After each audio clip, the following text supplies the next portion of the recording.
Hello and welcome once again to Breakfast All Day. It's an exciting time to be here because all four of us are here to go back and revisit the Robert Altman classic California Split. I am Christy, that's Alonzo, that's Matt, and Ben is here because he's our favorite degenerate gambler. And so who better to bring in to talk about California Split? Who's soaked and reeking of cigarettes. I feel like we should have this whole conversation just all talking over each other the whole time. And the sound just weaves in and out. Ben, will you please describe 1974 California Split? Yeah, this is, a Robert Altman movie right in the middle of his great run. To me, right in the middle of the greatest 10-year run in movie history, certainly in American movie history, 67 to 76. And it's the story mostly of two people, but really I'm going to go with four, led by George Siegel and Elliot Gould.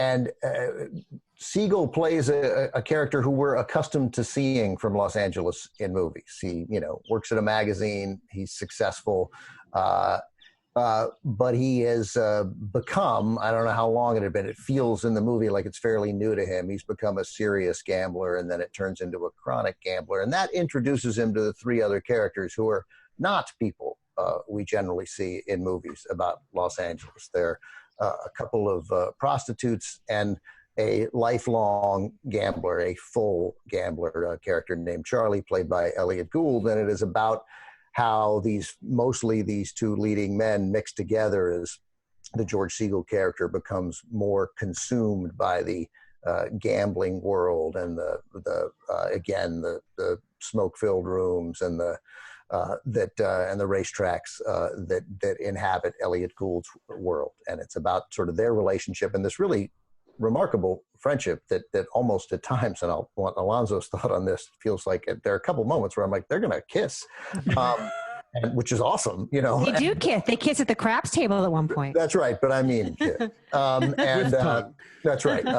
And how that sort of friendship develops around their very clear addiction to gambling, which almost any gambler can relate to. Maybe it's not something they feel, but it is certainly something that they recognize in other gamblers. And there was a lot of emotion that I definitely connected with. Thankfully, I am not on their level of degeneracy. Mm-hmm. It just seems like they're having so much fun, or it seems like fun, but it's always like the pursuit of something else. Like there's never a sense of like satisfaction.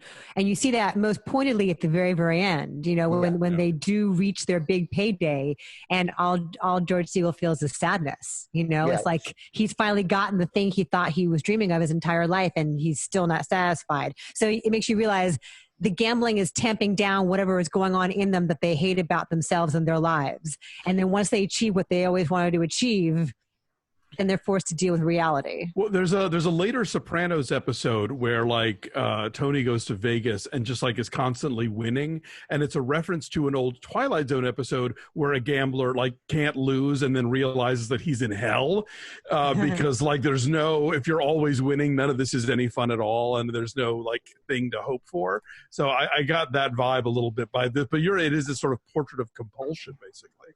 Also, I thought you were going to mention great Sopranos few episode arc with John Hurd as a gambler who owes Tony's boys money, and that's also powerful. And in John Hurd, who was such a wonderful character actor, you sort of see the depths that gamblers can go and how quickly it can wreck their lives. Matt. One of the things I thought was fascinating in this is this becomes more and more obvious in the Reno scenes, is the different approach. And I apologize for the helicopter flying over my house right now. It is LA. It is LA.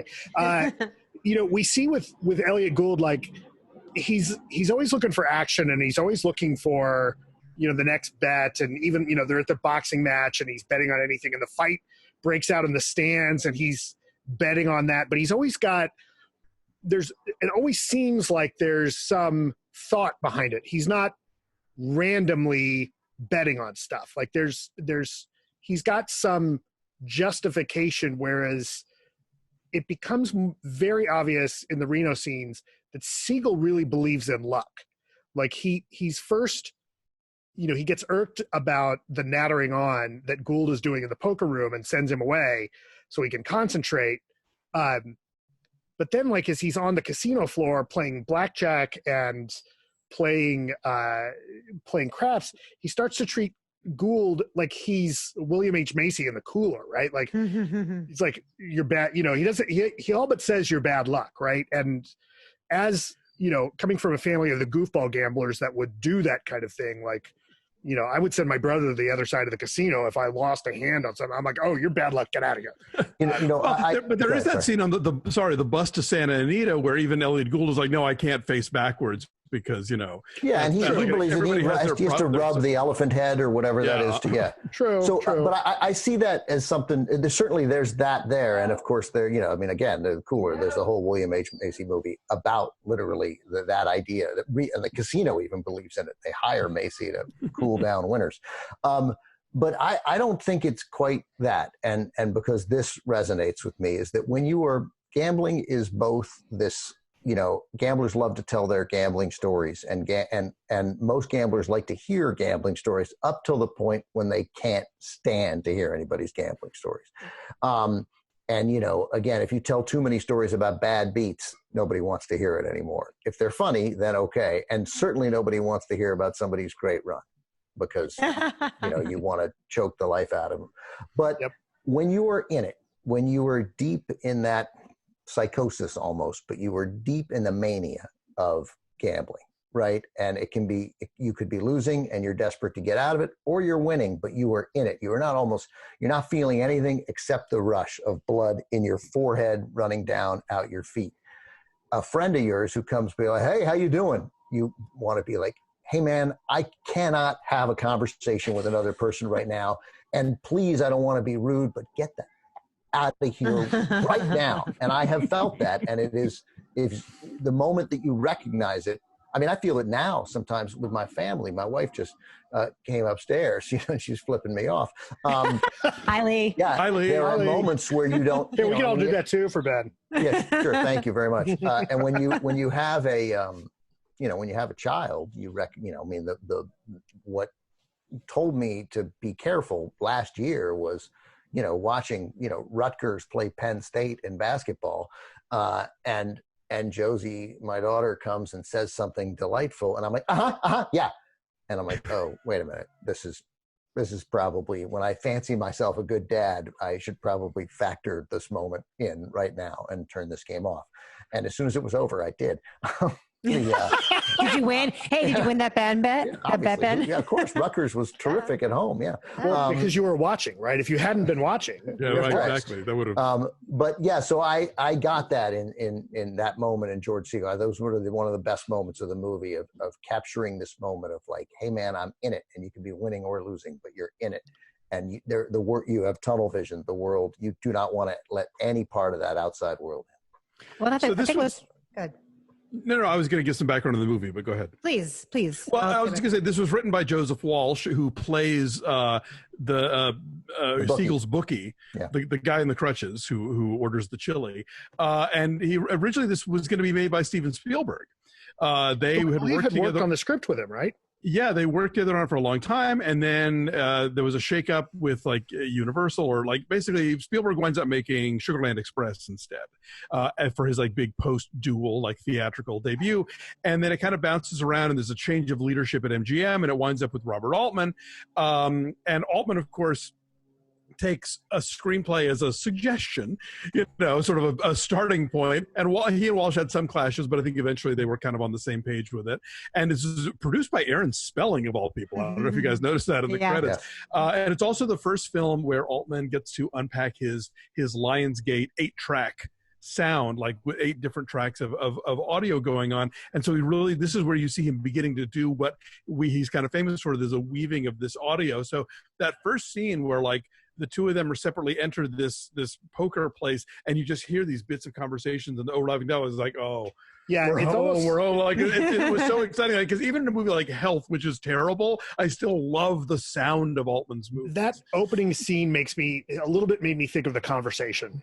that opening scene where you've got different things going on and you're not really sure what's happening. You don't know what you're supposed to be focusing on. Yeah. The other thing as I was watching, you mentioned this as we were texting back and forth about how that Reno casino scene is so intense, so anxiety inducing. The whole movie was making me anxious watching people gamble. I've been at the craps table being the person or playing with the person who's having this amazing run, and somebody comes up and says, "I'm going to bet don't pass," and you want to flip the table. The whole you're like, what the fuck? Right? So when that woman did that, it was like, kill her, right? Because at that point, like, I'm invested in it. And there, the movie doesn't necessarily downplay, but it certainly doesn't glamorize, and it doesn't really get into the minutia the way something like, say, Rounders does, right? It just lets them go, and it's it's more about the characters. There is one thing though early on in the film that I kept running this. I mean, not running this either. This will sound bad, but I kept trying to listen for what was going on. What was the deal with the woman with no pants in the bar? Well, I mean, it's like a strip bar. It's a strip club. So it was a peculiar get-up. It reminded me for years that's how my father slept, with the pajama tops and no bottom, which I think more naked than naked. Right, like it's right. I'm like, Dad, Donald Duck style. Just be naked, man. This is not right. And he would, of course, because he was, shameless, and he, it was my dad. He was such a dad. But he'd like, if he couldn't sleep and he needed to heat up warm milk, go to the kitchen, and you're like, Dad, you gotta put on pants, and or take the shirt off. I'd rather you just be naked, right? And eventually, I think when he got. Here, when he got remarried, pair of black socks, that'll make it worse. Maybe the best thing his second wife did was be like, "Hey, man, turn this around or wear them both." But this is this cannot no half stand. Measures. Yeah, that's right. Yeah. What I was going to say earlier, which I think Alonzo alluded to, as far as like the establishing who these guys are from the very beginning, from the very first scene. What this film does so efficiently and so well is like lets us know who they are, just through watching how they behave in these situations, right? So Elliot Gould is like constantly yammering, and he's upbeat, and he's hooked on this, and he's psyched to be wherever he's going to be. He's having a good time. And Siegel's more circumspect, and he's looking around. And there's one, when they go back to that same poker hall later on in the film, like 2/3 of the way through the film, there's different tables, right? But they're looking at each other, they're making eye contact about how they're doing. And Gould's like yammering away at all the ladies who are, we just lost Alonzo or something. Sorry. It's okay. Gould is like yammering away at the ladies who are all at his table. They're all giving each other shit. And then they cut to Siegel, and he's just looking around, and they hold the shot on his face for a long time. Like he's just sort of quietly surveying everything. And that happens also in the poker room in Reno. And it lets us know, it sort of establishes in a foreshadowing kind of way how they're going to react when the big payday occurs at the end, right? Like Gould is still psyched no matter what. And there's a sadness in Siegel like it's always lingering for him. And then we finally see the full brunt of it at the end. I mean, he walks away from their friendship. This movie almost never stops to tell you who people are. Like you have to just sort of pick it up through dialogue and through action. And you're right, just through moments of him looking around like that. And that applies to the two of them, but also to, as Ben was saying, this is a movie about four people, Ann Prentice and Gwen Wells as the escorts that they're involved with. You get so many just between whether it's Ann Prentice is constantly wanting to read the TV guide. Gwen Wells is, like just complete heart on her sleeve as far as like getting emotionally connected with her Johns basically. And of course, and Wells would play a very similar character in Altman's Nashville a couple of years later. But again, like there's never that moment of where like, let's have some exposition so we can tell the audience who these people are. Like you're immersed into their world, and you see how they respond to things and how they respond to each other. And you figure it out. Like, when Elliot Gould is mugged for the second time in 2 nights and talks the guy into only taking half, like that tells you so much about this guy and how he operates, I like that. I think that's I want to ask David Simon, who created The Wire and on Twitter. What's the second show? What's the Treme? No, the third show. Sorry. The horse racing one. The fourth. That was The Plot Against America. The Plot Against America. That's him. That's the fifth. The Maggie Gyllenhaal show, the James Franco Maggie Gyllenhaal. The Deuce. The Deuce. That's the fourth one. Come on. That's the second one. It's The Deuce. Right. It should be. I want to ask him how important Altman was to him, because say that, and there's a lot of The Wire in the manner in which characters are handled. Hey, I'm not explaining anything. It's your job to figure. If you like this, you will stay with it. I thought about uncut gems too with this movie. Sure, there's a lot of that too, without the pulsating soundtrack, or at least when I heard it. Right. But yeah, the mania of gambling is captured, and you see that Gould, because there are probably many more types of gamblers, but we have a mutual friend, all of us do, who is also a gambler. I mean, he probably wouldn't mind if I said his name, but I won't. But he experiences more joy. Like, he likes winning, and he doesn't mind losing, because, as he says, he's like, I need the sweat. I love the sweat. If he loses too much, he will, of course, get upset. The reason that I should stop gambling, I don't know that I will, but is because the painful losses, especially if they build up, agonize me. I'm miserable, right? And the wins, they feel okay. Like the wins feel like, well, you should win some of the time. Okay, now I'm winning some of the time. I do not experience the euphoria of winning, but I experience the devastation of losing. So from an emotional point of view, this is an insane activity to put myself through. And so I see that a little bit in Siegel and Gould, and what happens with Siegel when he comes into Charlie Gould's world of constantly betting on everything, on betting at the fight in the stands, in the fight, which I've done, all those kinds of things. A basketball game is where you see two guys coming back with popcorn and a Coke. Which one's going to sit down first? Right. Right. My favorite version of that, I've told you this story about betting the over-under on the national anthem. Of course. Right. Yeah. But here you're just making up bets at a basketball game. Who's going to take a seat first? Is that guy going to pull ahead of that guy? I'll give you 3-2 because he's behind, but he seems to be walking faster, all that stuff. And $20 says you can't name all 7 dwarfs. That's right. And then they realize neither of them can, so they both lose.